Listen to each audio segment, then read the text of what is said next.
Hello, welcome to Swiggin Steve's Bargain Beer Reviews again. Here we have today. I'm going to get straight into it, no waffling on. We've got Becks, okay? Becks. This comes in now at 4%. That's quite low, that, isn't it? I thought Becks were up there about 5 point something, but it's not, it's 4%. Not had Becks for a long time. Obviously boasting the green bottle, so I'll be interested to see if it's skunked or not. I cannot remember the last time I drank Becks. It was a long time ago, but I do remember enjoying it. I always remember being a student, and Becks was always a lager that was a little bit nicer. It was always the one that, like, when you felt like splashing your cash, you'll have a Becks, you know. So there we go. That's my story about Becks. That's all I know about that. It's got a nice little crown. The crown's okay, actually. It's not particularly inspiring, is it? But I don't know what the key's all about. The key to unlock the special lager. So on the nose, yeah, I am getting a bit of a skunkiness. As I've said before in other reviews, I quite like that smell. I think it's quite nice. Got a nice maltiness, freshness to it. So it's pouring a nice sort of light straw colour. Bubbles are quite not ridiculous. We've got about a finger and a half's worth of white fluffy head. Aromas, I'm not getting any chemical smells coming off that, or metallic smells. Aromas, a little bit sweet on the malt, sweet malts. Slight cerealness quality to it.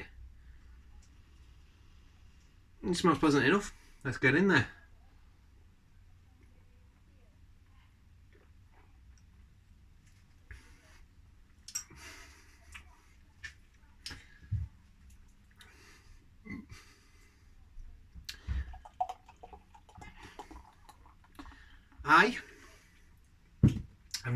I've not had anything in my mouth, not tasted anything before this beer review. So there's nothing in my mouth at all, not anything that could affect the flavour.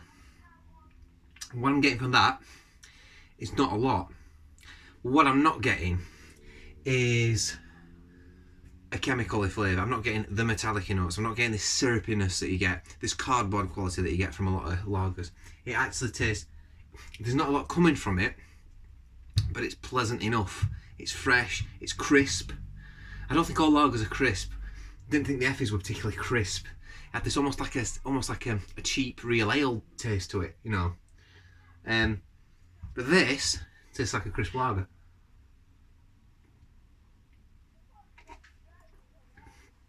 It's like a perfect drink when it's hot. But honestly, it's quite thin. I had the Kronbacher the other day. The Kronbacher was superior to this. Kronbacher was a lovely drink. I really enjoyed that. I'm struggling with this Becks. And I thought I actually had higher expectations of it. Now, it could be that it's in a green bottle. It could be that it's been skunked and it's in a green bottle. And it could be that all the flavour or the hop quality and the hop profile of the beer has disappeared. I'm not really getting any herbal notes. I'm not getting any sort of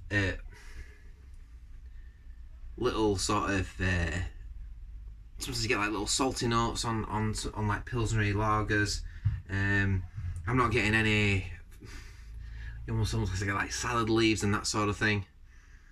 Not getting anything like that. You're getting that, a little bit of that on the nose, but on the flavour it's almost like not a lot, really not a lot's going on.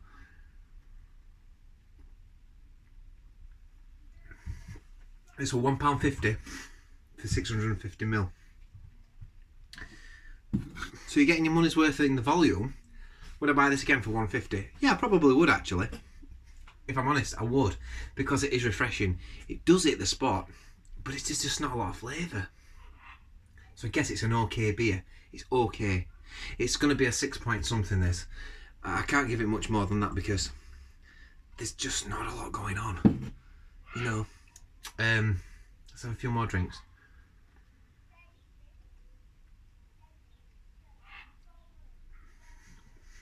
But it's not offensive either.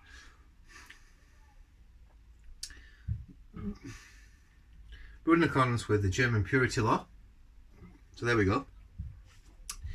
The Rheinbacher, Rheinbacher, that's also brewed with in accordance to the German purity law. But the Rheinbacher has got a hop profile to it. It's got a nice little bitterness on the end. It's got a little bit more of a citrusiness going on. This, yeah, it's got a little bit of a citrusiness going on it. There's a little bit on. But I mean, it's easy to drink. Look, that's 6. I've nearly had a pint already. I'm off. Well, I'm nearly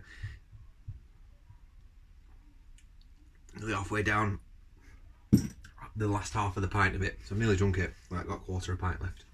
And like I said, it's not offensive. I would drink this again. I think it is probably worth it for 150, but it's only an okay beer for me. It gets a 6.3 out of 10. It gets a 6.3 out of 10. It's the bottom half of okay. It doesn't offer anything. It doesn't tantalise me with any sort of like I said, nice little herbally notes, and it's quite thin. It's got a thin body to it, but it does taste fresh. It is refreshing. And I've noticed that all the beers I've had under the accordance of the German purity law, they are all very refreshing and crisp, and that's what it is. So there we go. I think 6.3 out of 10 is fair enough, and I will drink that again. Now, I've reviewed beers for 6.3 that I've given 6.3 out of 10 before, and I probably won't buy them. But a lager serves a purpose. It's refreshment. And I call it how it is. I'd like to think I'm honest. And that's why, in comparison to other people's beer reviews, mine are a bit like that. You know, whether it's lager, people think I'm a bit of a lager. I'm definitely not. In fact, this time of year, I love lager. You know, people think that I'm a bit of a Wells and Young's basher, but if they come out with a good beer, I will keep trying it. Someone's told me their chocolate stout's improved, so I will get that and I will review it. And I'll be honest, I will give my honest opinion about stuff. And I won't be put off by breweries being taken over by bigger corporations. It doesn't bother me that. Because at the end of the day, a cheap beer is a cheap beer for a reason. Probably because they've got premises to mass produce beer at a cheap cost. And you know, it is what it is, and it always excites me, and it always fascinates me how you can get a beer for such a low price and it can still deliver. I'm trying to think of an example of that in here. I can't think. Well, all right then.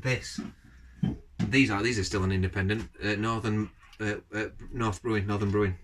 That comes at £1.12 a can in Tesco's. Right, £1.12. It's 5%, I think, and it's absolutely gorgeous pale ale, full packed with hops, and it's unbelievable. And like, there's the one. Which one did I? The one from Aldi. Their pale ale I reviewed. It's almost got artwork a little bit like the Magic Rock stuff. I can't remember what it's called now. And that was really fruity, and it was 99p. And I just feel like at them sort of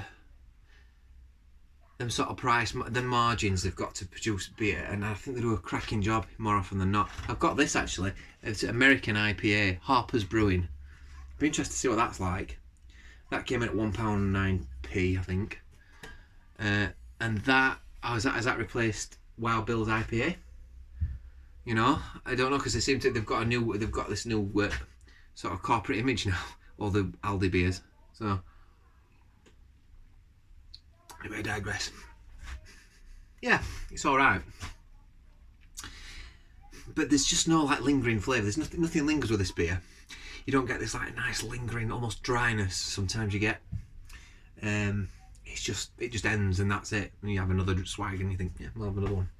So anyway, it gets a 6.3 out of 10. I'm not going to finish that because I've finished waffling now. You've got the gist of it. The late it's dissipated dead a little bit, like you would expect from a lager. It's decent enough. It gets a 6.3 out of 10. Let me know what you think. Let me know if you've drunk Becks recently. Let me know if you think the bottles affected it. And I'll see you on the next review. Bye.